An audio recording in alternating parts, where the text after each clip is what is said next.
தொடக்கத்தில் கடவுள் வானம், வானத்து பறவைகள், பூமி, பூமியிலுள்ள கால்நடைகள், கடல், கடல் நீர் உயிரினங்கள் என 7 நாட்களில் உலகை படைத்தார்.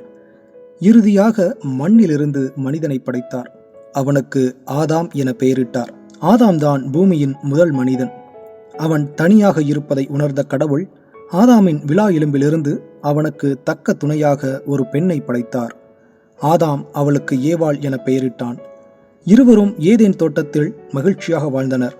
படைப்பு முழுவதையும் ஆண்டு வழிநடத்த ஆதாம் ஏவாளுக்கு கடவுள் உரிமை கொடுத்திருந்தார்.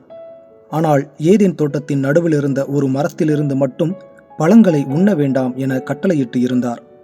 மகிழ்ச்சியாக சென்று கொண்டிருந்த வாழ்வில் ஒரு நாள் சாத்தான் பாம்பின் வடிவில் ஏவாளை அணுகினான். கடவுள் விலக்கி வைத்த மரத்தின் கனியை சாப்பிட்டால் கடவுள் போல வலிமை பெறலாம் என அந்த பாம்பு ஏவாளை ஏமாற்றியது.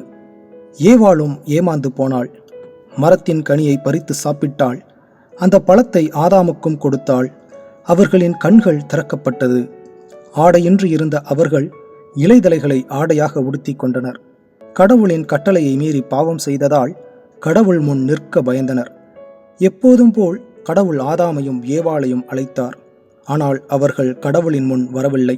பழத்தை ஏன் சாப்பிட்டீர்கள் என கடவுள் கேட்டபோது ஆதாம் ஏவாள் மீது பழி போட்டான். ஏவாள் பாம்பு என்னை ஏமாற்றியது என கூறினாள். இருவர் மீதும் கோபம் கொண்ட கடவுள் அவர்கள் இருவரையும் அந்த ஏதேன் தோட்டத்திலிருந்து விரட்டினார்.